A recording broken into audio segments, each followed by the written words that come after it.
యోహాను సువార్త 3వ అధ్యాయము 1 నుండి 21 వచనాల వరకు చదువుకున్నా. యూదుల అధికారి అయిన నికోదేమను పరిసయ్యుడు అక్కడ ఉండెను. అతడు రాత్రి యందు ఆయన యొద్దకు వచ్చి, బోధకుడా, నీవు దేవుని యొద్దకు వచ్చిన దేవుని యొద్ద నుండి వచ్చిన బోధకుడు అని నేను ఎరుగుదును. దేవుడు అతనికి తోడై ఉంటేనే గాని నీవు చేయుచున్న సూచక క్రియలను ఎవడును చేయలేడని ఆయనతో చెప్పాను.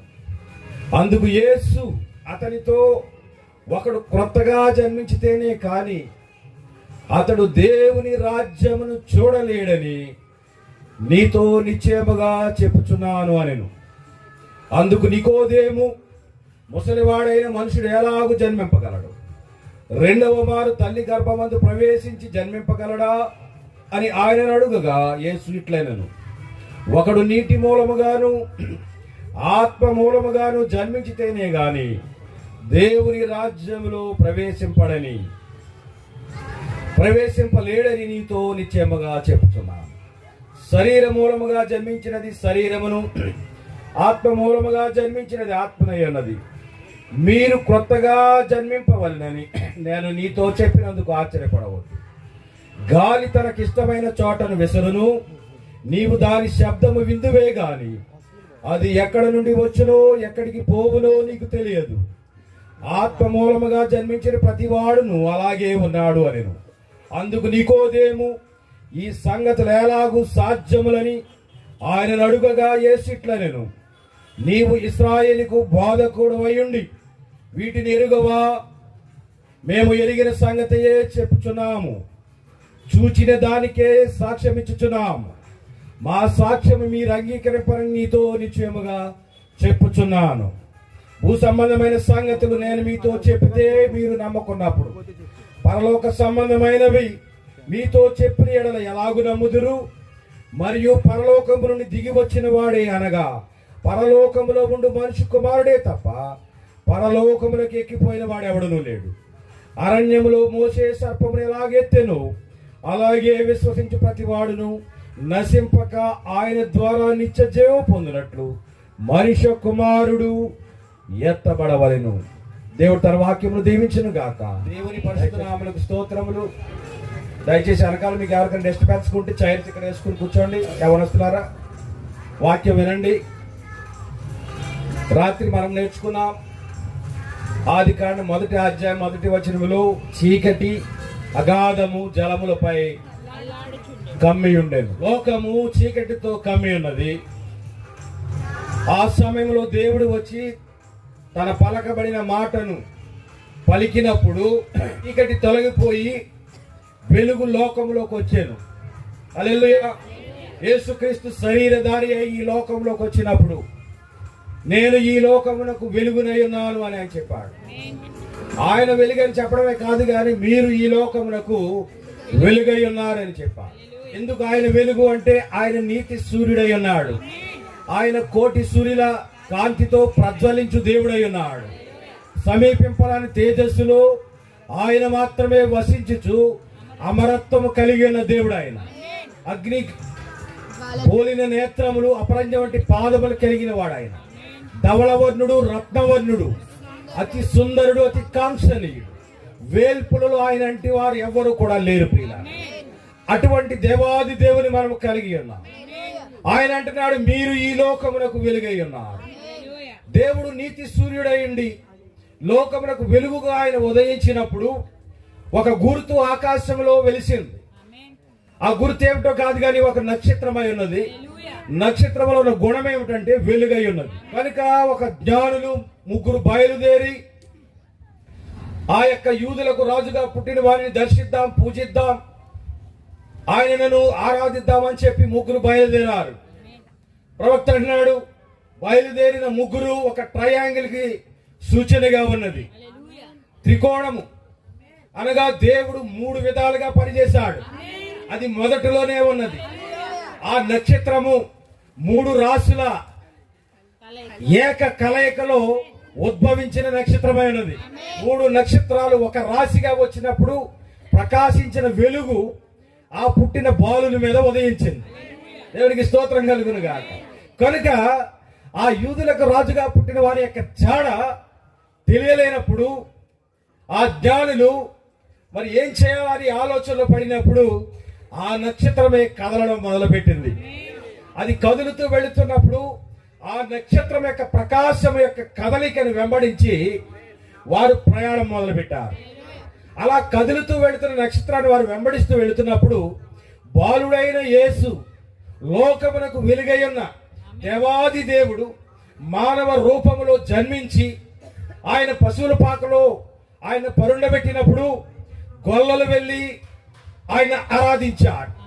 తర్వాత ఆయనను కడిగి శుభ్రపరిచి ఆ సమాజంలో పరిస్థితులను చక్కబరిచిన తర్వాత ఒక ఇంటిలో స్థలము వారు తీసుకుని ఆ ఇంటిలో వారు నివాసం చేస్తున్నప్పుడు ఈ నక్షత్రము కదులుతూ వెళ్ళి ఏ ఇంటిలో అయితే ఏ ప్రభు వారు ఉన్నారో ఆ ఇంటి మీదుగా వెళ్ళి అక్కడ నేల మీద రాలిపోయింది.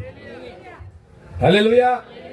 కనుక ఆ నక్షత్రం రాలిన ప్రదేశాన్ని వారు గుర్తించి వారు ఆ ప్రాంతానికి వెళ్ళి అక్కడ చూసినప్పుడు ఒక ఇంటిలో బాలుడైన యేసు ఉన్నాడు. కనుక ఆ జ్ఞానులు ఇంటిలోనికి వెళ్ళి ఏం చేశారు? బాలుని చూచి బంగారమును, సాంబ్రాణిని, బోళమును ఆయనకు కానుకలుగా సమర్పించారు. దేవునికి స్తోత్రం. ఈ బంగారము, సాంబ్రాణి, బోళము దేవుని సూచిస్తా ఉన్నాయి. బంగారం అనే అధికారమునకు, రాజునకు అర్థమై ఉంటే బోళము స్వస్థత కొరకు అది అర్థం చెప్పే విధంగా ఉన్నది, సూచనగా ఉన్నది. ఈ ముగ్గురు జ్ఞానులకు సూచనగా ఈ యొక్క నక్షత్రం వెళ్ళి అక్కడ ప్రకాశించినప్పుడు ఆ త్రికోణాకారంలో ఉన్న ఆ యొక్క ప్రకాశం ఏమిటో కాదు కానీ దేవుడు 3 విధాలుగా ఈ లోకంలో పనిచేశాడు.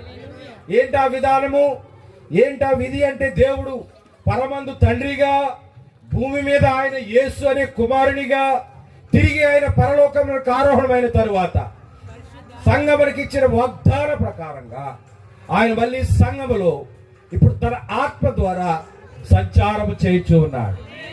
ఏ విధంగా ఆయన సంచారం చేస్తున్నాడంటే పరిశుద్ధాత్మ ద్వారా ఆయన సంఘములలో కార్యములను చేయించున్నాడు. ప్రియులారా, సంఘములో ప్రభువారు కదలాడుటనే ఉద్యమం అన్నారు. హల్లెలూయా. ఏ సంఘములో అయితే ఉద్యమం ఉంటుందో, ఏ సంఘములో అయితే జీవం ఉంటుందో మనము ఇట్టే గమనించగలం. కనుక ఈ మధ్య కాలంలో సంఘాలు దారి తప్పుతా ఉన్నాయి. విధానము మర్చిపోయి దేవుడు 3 విధాలుగా పనిచేశాడని చెప్పుకొచ్చున్న ఆ విధానమును మర్చిపోయి విధానమును పక్కన పెట్టి కొత్త పొంతలు తొక్కుతా ఉన్నారు. డినామినేషన్ కంటే కూడా గొప్పవారు అని చెప్పుకొని మీరు చేస్తున్న కార్యాలు ఏమిటి అని మనం అడిగితే వారి దగ్గర జవాబు లేదు. కారణం ఏంటో తెలుసా? వాళ్ళు శరీర ఉద్రేకముల ద్వారా కార్యాలు చేస్తా ఉన్నారు. శరీర ఉద్రేకముల ద్వారా పరిస్థితులను చక్కబరుస్తా ఉన్నారు తప్ప దేవుని ఆత్మ వారి మధ్య లేదు. ఈ మధ్యాహ్న కాలం ముందు ఆత్మనగా వెలుగు అని నేను చెప్పడానికి ఇష్టపడతా ఉన్నాను. వెలుగు లోకములో ఉండెను, అది ప్రతి మనిషిని, అది లోకములోకి వెళ్లి ప్రతి మనిషిని వెలిగించుచున్నదే. దేవుడు వెలుగై ఉన్నప్పుడు ఆ వెలుగును మనము ప్రకాశింప చేయాలనుకున్నప్పుడు సంఘం ఏమి కలిగి ఉండాలంటే దేవుని పరిశుద్ధాత్మ శక్తిని, ఆ శక్తిని పొందుకొని దేవుడు వెలుగై ఉన్నందుకు ఆ వెలుగును మనము తీసుకొని ఆ వెలుగును లోకమునకు మనము ప్రచారం చేయాలి. హల్లెలూయా. ఏ విధంగా ప్రచారం చేస్తాం మనము దేవుని వెలుగును? మొదట మనం వెలుగై ఉండాలి. ఆయన నీతి సూర్యుడు, ఆయన వెలుగై ఉన్నాడు కనుక సూర్యుడు పగలు మాత్రమే ఉంటాడు, సూర్యుడు పగలు మాత్రమే ఉదయిస్తాడు, సూర్యుడు పగలు మాత్రమే ప్రకాశిస్తాడు. పగలంతా సంఘం ఆ వెలుగును తీసుకొని ఆ ప్రకాశమానమును తీసుకొని సూర్యుడు అస్తమించిన తరువాత ప్రకాశింపవలసినది సంఘమైనది. కనుక ఇప్పుడు మన సూర్యుడు అస్తమించాడు, ఆయన భూమి మీద లేడు. ఇప్పుడు ప్రకాశించవలసినది సంఘము. ఏ విధంగా సంఘం ప్రకాశించాలి? ఏ విధంగా సంఘము ప్రభువుని ప్రచారం చేయాలి? ఆర్కెస్ట్రాలు పెట్టా, మీ గొప్పలు చూపించుకోవడానికి ఏమి చేస్తున్నారు కార్యాలు? వారమంతా మీ పరిచర్యలు ఏమిటి? నెలంతా మీ పరిచర్యలు ఏమిటి? సంవత్సరం అంతా మీ పరిచర్యలు ఏమిటి? ఎక్కడైనా సినిమా కొత్తగా రిలీజ్ అయితే సంఘ విశ్వాసి ఫ్లెక్సీ పెడుతున్నాడు, వీడా విశ్వాసి. ఎవరైనా రాజకీయ నాయకుడు పోటీ నిలబడితే వాడికి జేజేలు చెప్తూ సన్మానాలు చేస్తారు, వీడా విశ్వాసి. దేవుని యొక్క వాక్యం అంటుంది, నిజమైన వెలుగు లోకములో ఉండేను, అది లోకములోకి వెళ్ళి ప్రతి మనిషిని వెలిగించుతూ ఉన్నది. నిజమైన దేవుని సంఘం అయితే, సహోదరుడా దేవుని విశ్వాసం అయితే, ప్రతి క్షణము ప్రతి రోజు దేవుని యొక్క మహిమను అనగా వెలుగును ఈ లోకములకు నువ్వు ప్రకాశింపజేస్తా. చాలా మంది చెప్తా ఉంటారు, వీడు అచ్చం వీడి తండ్రి పోలికే. వాడు దుర్మార్గం చేసినా మంచి చేసినా ఏమంటారు? వీడు తండ్రి పోలిక అంటారా? అంటే తండ్రి గుణగణాలను వాడు పునికి పుచ్చుకున్నాడు. మన తండ్రి, మన పరమ తండ్రి, మన దేవుడు, ఆయన గుణగణాలను మనం పుడికి పుచ్చుకోవాలి. మనమే ఆయన కుమారులము, కుమార్తెలము. కనుక మనం ఏమి చేసినా క్రియలోను, మాటలోను, తలంపులోను, ఆలోచనలోను, జీవించే విధానములోను మనము యేసుక్రీస్తు గుణ లక్షణములను ప్రచారము చేయాలి. దేవునికి స్తోత్రం చెప్తామా? అంతగా మించి మరొక కారణం చేత దేవుడు భూమి మీద మనలోంచలేదు. ఈ మధ్యాహ్న కాలం ముందు నూతన సంవత్సరంలో మొట్టమొదటిగా దేవుడితో మాట్లాడి తెలుసా? దేవుడు నిన్ను ఎందుకు భూమి మీద బ్రతికించాడు? ఆన్సర్ మీరే వెతుక్కోవాలి. ఎందుకు బ్రతికించాడో తెలుసా? ఆయన వెలుగై ఉన్న ప్రకారం ఆయన వెలుగును మనం లోకానికి ప్రచురం చేయాలి. ఎవడో యాస వేసాడని మనం యాస వేయడం కాదు, ఎవడో గొంతులేస్తాడని మనం గొంతులేయడం కాదు, ఒకడికి పోటీ వెళ్ళడం కాదు. దమ్ముంటే దేవుని యొక్క ప్రకాశమును, దేవుని యొక్క వెలుగును లోకమునకు ప్రసారం చేయాలి, ప్రసరింప చేయాలి. దేవుని వారికి మహిమ కలుగును. గోడలు విడిచిపెట్టి బయటికి వెళ్ళరు, ఇంట్లోంచి బయటికి వెళ్ళరు, సువార్త ప్రకటించరు, దేవుని మహిమపరచరు, దేవుని కార్యములను రుజువు చేయలేరు, అద్భుతములు చేయలేరు, సూచక్రియలు చేయలేరు, మహత్కార్యములను చేయలేరు. కానీ అన్ని విషయాల్లో నేను తగుదును, అన్ని విషయాల్లో నేను యోగ్యుడను, అన్ని విషయాల్లో నేను అర్హుడను. ఏ విషయంలో నువ్వు అర్హుడవు? దేవుని వెలుగును ఈ లోకానికి ప్రసరింప చేసే ఒక నక్షత్రము వలె నీవున్నావా? నీతి మార్గమును అనుసరించి నడుచుకున్నట్లు ఎందరు అనేకులను దేవుని వైపుకు త్రిప్పుతారో. హల్లెలూయా. ఈ మూడు రాసులు ఏకమై వచ్చిన ప్రకాశము ఎవరిని చూపిస్తా ఉందంటే ఆ బాలుడైన యేసు, లోక రక్షకుడని చూపిస్తా. ఈ మూడు విధాలుగా పని చేసిన మన ప్రభువైన యేసుక్రీస్తును ఈవేళ ప్రచారం చేయడానికి ఆయన భూమి మీద ఉన్నాడు కాబట్టి నక్షత్రం చూపించింది దారి. కానీ ఇప్పుడు ఆయన లేడు, ఆయన అస్తమించాడు. హల్లెలూయా. ఇప్పుడు ఆయన మార్గము వైపు అనేకలను తిప్పడానికి దేవుడు అనేకమైన నక్షత్రాలు ఎన్నుకున్నాడు. నాట్ ఓన్లీ వన్ స్టార్, ఒక నక్షత్రం కాదు, ఒక నక్షత్రాలు కాదు, దేవుడు ఎన్నుకుంటా అనేకమైన నక్షత్రాల రాసులను, నక్షత్రముల సంఖ్యను. కనుక నీవు సంఘములో ఒక స్టార్ అయి ఉన్నావు. సినిమా తారలు వాళ్ళ యొక్క ప్రదర్శనను వాళ్ళు ప్రదర్శించినప్పుడు వాళ్ళకి బిరుదులు ఇస్తూ ఉంటారు. Megastar, super star, power star, ఇంకా mega power star, rebel star, icon star. అందరూ స్టార్లే. అవును, స్టార్లేనా? అందరూ స్టార్లే. దేవుని సంఘంలో నీవు పని చేస్తే, నీ సామర్థ్యాన్ని లోకానికి చూపిస్తే, దేవుని వెలుగును నిజంగా నువ్వు ప్రసరింప చేస్తే, నీ సామర్థ్యాన్ని బట్టి దేవుడు కూడా ఒక నక్షత్రాన్ని నీకు ఇస్తాడు. పోలీస్ డిపార్ట్మెంట్ లో సిఐకి ఒక నక్షత్రం ఉంటుంది, ఎస్ఐకి ఒక నక్షత్రం ఉంటుంది, రైటర్కి ఒక నక్షత్రం ఉంటుంది, డిఎస్పీకి ఒక నక్షత్రం ఉంటుంది. వారి భుజాల మీద ఉన్న వాళ్ళ నక్షత్రాలను బట్టి వాళ్ళ పనితనం ఏంటో మనం చెప్పవచ్చు. దేవునికి స్తోత్రం కలుగునుగా. ఈవేళ సంఘము యొక్క గుణ లక్షణాలను బట్టి ఆ సంఘము ఏ స్థితిలో ఉందో మనం చెప్పవచ్చు. వింటున్నారా? సంఘమునకు దేవుడు ఒకటి కోరుకుంటున్నాడు, అదేమిటంటే ఆయన గుణగణాలను కలిగి ఉండాలి. దేవుని నామానికి మహిమ కలుగునుగా. రాత్రి మనం చెప్పుకున్నాం, చీకటి అగాధము జలముల పైన అల్లాడుచు. అది మొదటి. ఆదిలో చీకటి జలముల పైన అల్లాడినప్పుడు దేవుడే తన నోటి మాట చేత చీకటిని వేరు చేసి లోకములోకి వెలుగు తీసుకొచ్చాడు. చివరిలో కూడా అదే పునరావృతం అవ్వాలి, అదే జరగాలి. ఏంటి చివర? ఈ లోకములకు అంతం ఇదే. చివరి సమయంలో మనం ఉన్నాం. దేవుని గుణగణాలను సంఘములో ప్రదర్శించే సమయంలో మనం ఉన్నాం. గొంతులేసే సమయం ఇదే, డాన్స్ వేసే సమయం కాదు ఇది. దేవుని యొక్క మహిమను లోకములో ప్రకటించేటువంటి సమయం ఇది. హల్లెలూయా. కనుక దేవుని రాజ్య సువార్త కొరకు, దేవుని రాజ్య వ్యాప్తి కొరకు సంఘం అనగా ఒక్క వ్యక్తి, 10 మంది గుంపు కాదు. నీకు నీవు వ్యక్తిగతంగా దేవుని కొరకు ఎలాగూ ప్రయాసపడుతున్నావు? దేవుని సేవ నిమిత్తం నీ పరిచయం ఏమిటి? దేవుని యొక్క సంఘములో నీ పాత్ర ఏమిటి? నీ పాత్ర నీవు సరిగా వినియోగించినప్పుడు దేవుడే వచ్చి ఒక నక్షత్రాన్ని పెడతాడు. జయించు వారికి వేకువ చుక్కనిచ్చేదని అన్నాడు. జయించు వారికి ఏమిస్తాడు? వేకువ చుక్క అంటే ఎందుకులేండి, మాకెందుకు అంటారా? అదేంటో అనుకుంటున్నారా? దేవుడు ఆ స్టార్ ను మొదటగా లూసిఫర్కి ఇచ్చాడు. అవునా? కబడ్డీ పోటీలో ఈ సంవత్సరం మన స్కూల్లో ఎక్కితే ఆ ట్రోఫీ మన స్కూల్లో ఉంటుంది. మళ్ళీ సంవత్సరం ఎక్కలేదు అనుకోండి, మన స్కూల్లో నక్షత్రం ఎవరు కట్టించేస్తారు? ఇంకో స్కూల్కి వెళ్ళిపోతుంది. అలాగే ప్రభు సంఘముకున్న సంబంధంలో మన యొక్క పరిచయం తగ్గితే, మన యొక్క సామర్థ్యం తగ్గిపోతే దేవుడిచ్చినటువంటి నక్షత్రాన్ని తిరిగి ఆయన తీసుకుంటాడు. దానికి ఉదాహరణ ఎవరో కాదు, లూసిఫర్. దేవుడు లూసిఫర్కు వేకువ చుక్క, తేజో నక్షత్రమా, ప్రకాశించేటువంటి నక్షత్రమా అని బిరుదులిచ్చి సత్కరించిన దేవుడు.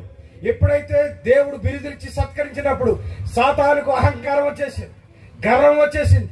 నేను దేవునితో సమానంగా ఉన్నాను, నాలో లేనిదేమిటి? నాలో అన్ని ఉన్నాయి. నా 2 రెక్కలు విప్పితే ఏవసరం 7 స్వరాలు వస్తా ఉన్నాయి.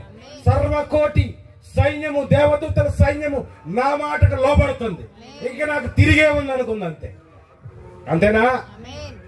అలాగని దేవునికే వ్యతిరేకంగా ఒక వర్గాన్ని తయారు చేసి ఆ వర్గమును ఈ వర్గము కలిసి పోట్లాడుకున్నాయని ప్రకటనలో రాయబడి. కనుక దేవునికే వ్యతిరేకంగా తిరిగితే ఏమవుతుంది? దేవునికి వ్యతిరేకం తిరిగితే ఏమవుతుంది? ఆయన నీ పనితనంలో నుండి నేను తీసివేసి, నీ ఉద్యోగమును తీసివేసి నిన్ను తెరమరుగు చేస్తాడు.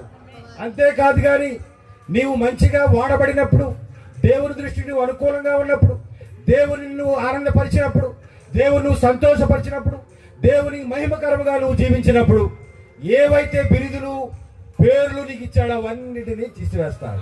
కనుక జయించు వారికి వేకువ చుక్కను ఇచ్చదా. కనుక ఈ నక్షత్రము ఎక్కడికి దారి చూపించింది అంటే ప్రభు అయిన యేసును చూపించడానికి దారి చూపించింది. కనుక ఈ ప్రకాశం అంటే ఏమిటనుకున్నామంటే దేవుడు వెలుగై ఉన్నాడు కనుక ఆయన యొక్క శక్తి సామర్థ్యాలను మనం లోకానికి ప్రచారం చేయాలి. ఈ మధ్య మరొక సంగతి మీకు చెప్పాలనుకుంటున్నాను.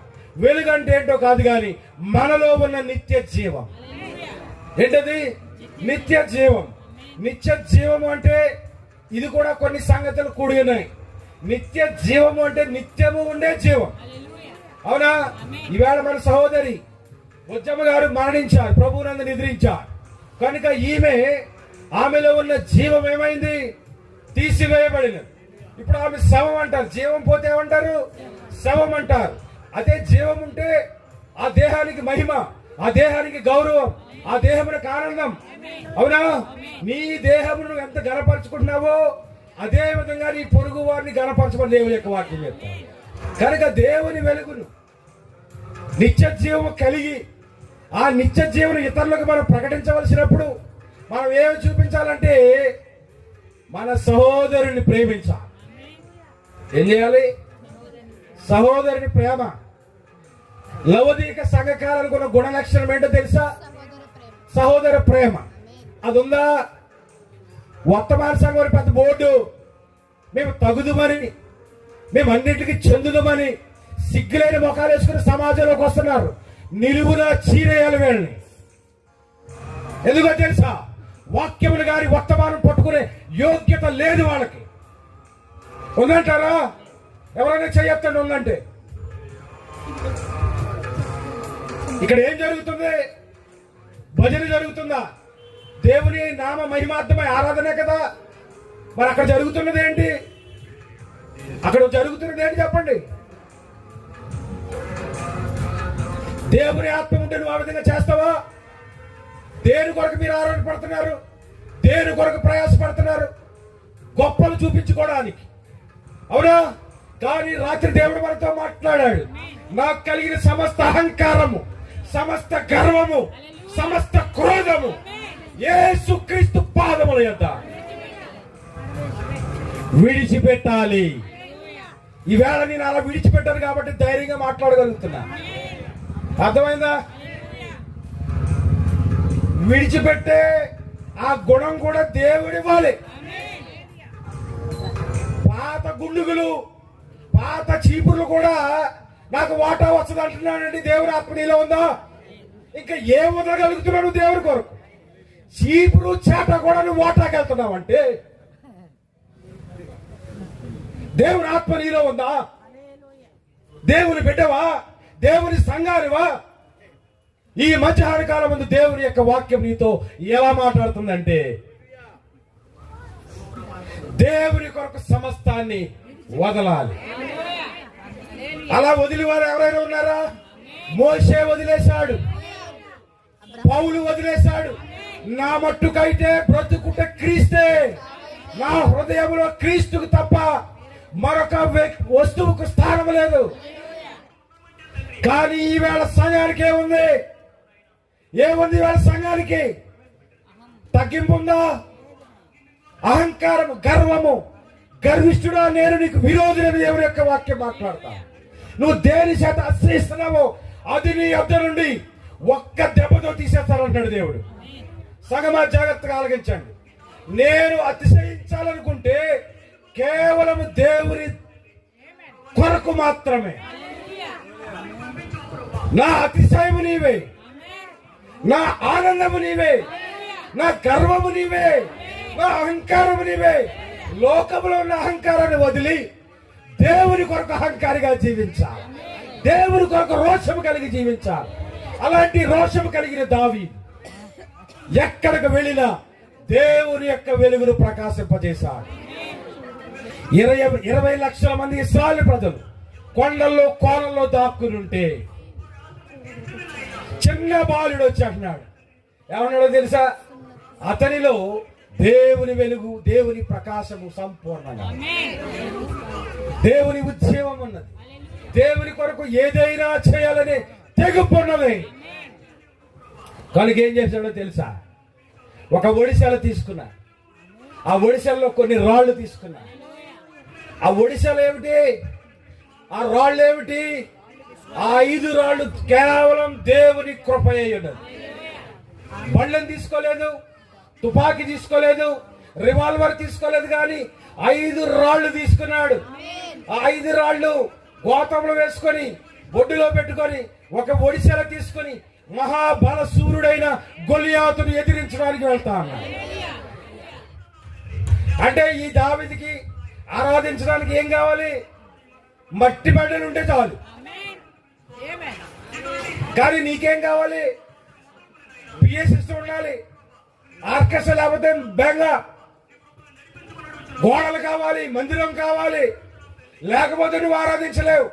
నేనంటున్నాను, అవేమి లేకపోయినా యేసు నందే ఆనందించే వ్యక్తిని దేవుడు ఒకటి లేవనెత్తాడు. వాడే దావీదు. హల్లెలూయా. దేవుని నామ మహిమార్థమై మాట్లాడుతూ ఉన్నాడు. దేవుని ప్రజలను, జీవము గల దేవుని ప్రజలను దూషించడానికి సున్నతి లేని ఫిలిష్తీయుడు ఎంతటి వాడు. ఈ మధ్యాహ్న కాలం ముందు రోషము కావాలి. ఏం కావాలి? రోషం కావాలి. దేని కొరకు రోషం? పక్కోళ్ళు దెబ్బలాడుతుంటుంటే కొన్నిసార్లు మన అయ్యగారు ఇంట్లో ఉండి కూడా మాట్లాడరు. లోపల కూర్చుని బయటికి రారు. నాకెందుకు వచ్చిందిలే అని. అప్పుడు ఏమంటుంది ఇంట్లో ఆవిడ, పెద్ద ఆవిడ, ఏమయ్యా వాళ్ళు కుట్టేసుకుంటుంటే బొత్తిగా వెళ్ళట్లేదు అలాగా, కొంచెం అలాగే వెళ్ళయ్యా. వాళ్ళే ఏమైనా తిట్టేస్తున్నారు అనుకో, వీళ్ళ తిట్టినా కొంతమంది బయటికి వెళ్ళరు. అప్పుడు ఏమంటుంది? ఏ మేసం లేదా నీకు? రోసం లేదా? అది అన్ని మాట్లాడేస్తుంది నీకు సిగ్గు అనిపించట్లేదా? చచ్చిపోవాలనిపిస్తుంది.